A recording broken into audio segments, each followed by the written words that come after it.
आप लोगों के लिए एक प्राचीन वृत्तांत का वर्णन करूंगा, इसे ध्यान देकर आप लोग सुने।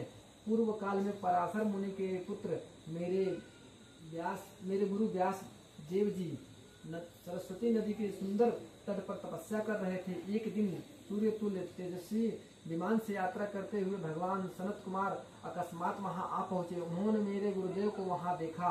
वे ध्यान में मग्न थे। उससे जगने पर उन्होंने ब्रह्मा जी के पुत्र सनत कुमार जी को अपने सामने उपस्थित देखा। वे बड़े वेग से उठे और उनके चरणों में प्रणाम करके मुनि ने उन्हें अर्घ्य प्रदान किया करके देवताओं के बैठने योग्य आसन भी अर्पित किया। तब प्रसन्न हुए भगवान सनत कुमार विनीत भाव से खड़े हुए और व्यास जी से गंभीर वाणी में कहने लगे। सनत कुमार बोले, हे मुने, आप सत्य सनातन भगवान शंकर का हृदय से ध्यान कीजिए, तब वे शिव प्रत्यक्ष होकर आपकी सहायता करेंगे। आप यहाँ तक इसलिए कर रहे हैं। इस प्रकार सनत कुमार के कहने पर मुनि व्यास ने अपना आशय कहा। मैंने आपकी कृपा से वेद सम्मत धर्म, अर्थ, काम और मोक्ष की कथा को मानव समाज में अनेक प्रकार से प्रदर्शित किया है। इस प्रकार सर्वथा गुरु स्वरूप होने पर भी मुझ में मुक्ति के साधन ज्ञान का उदय नहीं हुआ है। यह आश्चर्य ही है। मुक्ति का साधन न जानने के कारण इसलिए उसके लिए मैं तपस्या कर रहा हूँ। हे विपिंद्रो, इस प्रकार जब व्यास मुनि ने भगवान संत कुमार से प्रार्थना की, तब वे समर्थ संत कुमार जी मुक्ति का निश्चित कारण बताने लगे। भगवान शंकर का श्रवण, कीर्तन, मनन, ये तीनों ही महत्तर साधन कहे गए हैं। ये तीनों ही वेद सम्मत हैं। पूर्व काल में मैं दूसरे साधनों के संभ्रम में पढ़कर घूमता घामता मंदराचल पर जा पहुंचा और वहां तपस्या करने लगा। तदंतर महेश्वर शिव जी की आज्ञा से भगवान नंदकेश्वर वहां आए। उनकी मुझ पर बड़ी दया थी। वे सबके साक्षी तथा शिव गोड़े के स्वामी भगवान नंदकेश्वर मुझे स्नेहपूर्वक मुक्ति का उत्तम साधन बताते हुए बोले, भगवान शंकर का श्रवण, कीर्तन और मनन, ये तीनों साधन वेद सम्मत हैं और मुक्ति के साक्षात कारण हैं। यह बात स्वयं भगवान शिव ने मुझसे कही है। अतः हे ब्राह्मण, आप श्रवणादि तीनों साधनों का बार बार अनुष्ठान करें। व्यास जी से बार बार ऐसा कहकर अनुगामियों सहित ब्रह्मपुत्र सनत कुमार अपने विमान से परम सुंदर ब्रह्मधाम को चले गए। इस प्रकार पूर्व काल के उत्तम वृत्तांत का मैंने संक्षिप्त में वर्णन किया हूँ। ऋषिगण बोले, हे सूत जी, आपने श्रवण आदि तीनों साधनों का मुक्ति का उपाय बताया है। जो मनुष्य श्रवण आदि तीनों साधनों में समर्थ हो, वह किस उपाय का अवलंबन करके मुक्त हो सकता है और किस साधन भूत कर्म के द्वारा बिना यत्न के ही मोक्ष मिल सकता है। इस प्रकार शिव महापुराण के अंतर्गत प्रथम विद्वेश्वर संहिता के साध्य साधन खंड में चौथा अध्याय पूर्ण हुआ। अथ पंचमो अध्याय भगवान शिव के लिंग और आकार विग्रह की पूजा के रहस्य तथा उनके महत्व का वर्णन है। इस अध्याय सूत जी बोले, हे सौनक, जो श्रवण, कीर्तन और मनन इन तीनों साधनों के अनुष्ठान में समर्थ न हो, वह भगवान शंकर के लिंग और मूर्ति की स्थापना कर नित्य उसकी पूजा करके संसार सागर से पार हो सकता है। छल न करते हुए अपनी शक्ति के अनुसार धनराशि ले जाए और उसे शिवलिंग अथवा शिव मूर्ति की सेवा के लिए अर्पित कर दे।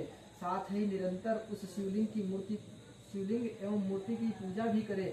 इसके लिए भक्तिभाव से मंडप, गोपुर, तीर्थ, मठ एवं क्षेत्र की स्थापना करे तथा उत्सव करे और वस्त्र, गंध, पुष्प, धूप, दीप तथा मालपुआ आदि व्यंजनों से युक्त भांति भांति के भक्ष्य भोज अन्य नैवेद्य के रूप में समर्पित करे। छत्र, ध्वजा, व्यजन, चामर तथा अन्य अंगों सहित राजोपचार की भांति सब वस्तुएं भगवान शिव के लिंग एवं मूर्ति पर चढ़ाए। प्रदक्षिणा, नमस्कार तथा यथाशक्ति जप करे। आवाहन से लेकर के विसर्जन तक सारा कार्य प्रतिदिन भक्ति भाव से संपन्न करे। इस प्रकार शिवलिंग अथवा शिव मूर्ति में भगवान शंकर की पूजा करने वाला पुरुष श्रवण आदि साधनों का अनुष्ठान न करे तो भी भगवान शिव की प्रसन्नता से सिद्धि प्राप्त कर लेता है। पहले के बहुत से महात्मा पुरुष शिवलिंग तथा शिव मूर्ति की पूजा करने मात्र से भव बंधन से मुक्त हो चुके हैं। ऋषिगण बोले, मूर्ति में ही सर्वत्र देवताओं की पूजा होती है, परंतु भगवान शिव की पूजा सब जगह मूर्ति और लिंग में भी क्यों की जाती है? सूत जी बोले, हे मनुष्यों, आप लोगों का यह प्रश्न तो बड़ा ही पवित्र और अत्यंत अद्भुत है। इस विषय में महादेव जी ही वक्ता हो सकते हैं। कोई पुरुष कभी कहीं और इसका यथार्थ प्रतिपादन नहीं कर सकता। इस विषय में भगवान शिव ने जो कहा है और उसे मैंने गुरु जी के मुख से जिस प्रकार सुना है उसी तरह क्रमशः वर्णन करूंगा। एकमात्र भगवान शिव ही ब्रह्म स्वरूप होने के कारण निष्कल निराकार कहे गए हैं। भगवान रूपवान होने के कारण उन्हें सकल भी कहा गया है, इसलिए वे सकल और निष्कल दोनों हैं। शिव के निष्कल निराकार होने के कारण ही उनकी पूजा का आधार भूत लिंग भी निराकार ही प्राप्त हुआ है, अर्थात शिवलिंग शिव के निराकार स्वरूप का प्रतीक है। इसी तरह शिव के सकल और साकार होने के कारण उनकी पूजा का आधारभूत विग्रह साकार प्राप्त होता है, अर्थात शिव का साकार विग्रह करके उनके असाकार प्रतिरूप का स्वरूप का प्रतीक होता है। सकल और अकल समस्त अंग आकार सहित साकार और आकार अंग से सर्वथा रहित निराकार रूप होने से ही वे ब्रह्म शब्द से कहे जाने वाले परमात्मा हैं। यही कारण है कि सब लोग लिंग निराकार और मूर्ति साकार दोनों में ही सदा भगवान शिव की पूजा करते हैं। शिव से भिन्न जो देवता हैं वे साक्षात ब्रह्म नहीं हैं, इसलिए कहीं भी उनके लिए निराकार लिंग नहीं उपलब्ध होता है। अतः शिवेश्वर इंद्र ब्रह्मा आदि देवगण भी निष्कल लिंग में पूजित नहीं होते हैं। सभी देवगण ब्रह्म न होने से अपितु सगुण जीव होने के कारण केवल मूर्ति में ही पूजे जाते हैं। शंकर के अतिरिक्त अन्य देवताओं का जीवत्व और सदाशिव का ब्रह्मत्व वेदों के सारभूत उपनिषदों से सिद्ध होता है। वहाँ प्रणव ओमकार के तत्व के रूप में भगवान शिव का ही प्रतिपादन किया गया है। इसी प्रकार पूर्व में मंदिराचल पर्वत पर ज्ञानवान ब्रह्मपुत्र सनत कुमार मुनि ने नंदकेश्वर से प्रश्न किया था। सनत कुमार बोले, हे भगवान, शिव के अतिरिक्त उनके वश में रहने वाले जो अन्य देवता हैं उन सबकी पूजा के लिए सर्वत्र प्रायः वेर मूर्ति पूजा मात्र ही अधिक संख्या में देखा या सुना जाता है।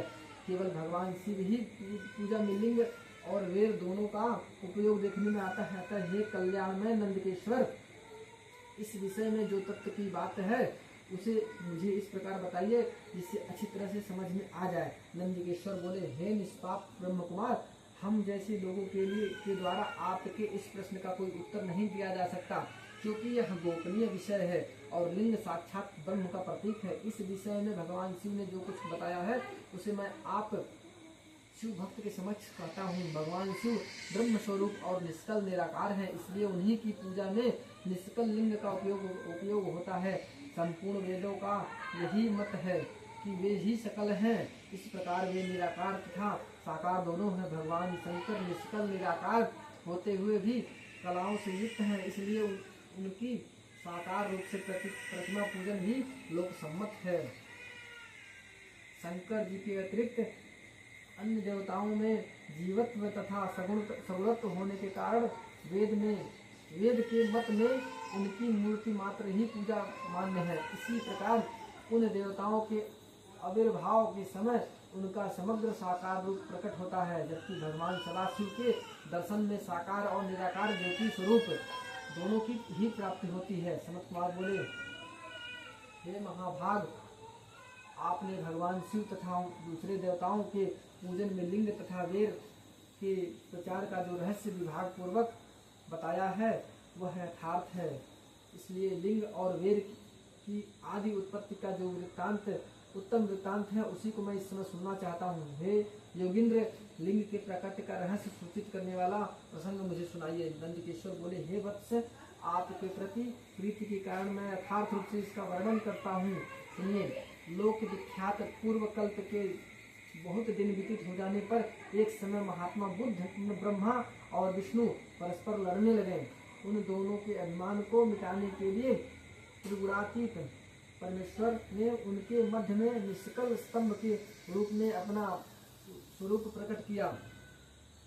जगत का कल्याण करने की इच्छा से उस स्तंभ से निराकार परमेश्वर शिव ने अपने लिंग चिन्ह के कारण लिंग का आविर्भाव किया।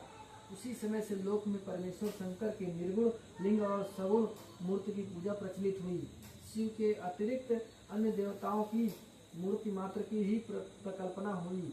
वे देव प्रतिमाएं पूजित हो नियत शुभ कल्याण को देने वाली हुई और शिव का लिंग तथा उनकी प्रतिमा दोनों ही भोग और मोक्ष को देने वाली हुई। इस प्रकार शिव महापुराण के अंतर्गत प्रथम विद्वेश्वर संहिता में शिवलिंग की महिमा का वर्णन नामक 5वां अध्याय पूर्ण हुआ।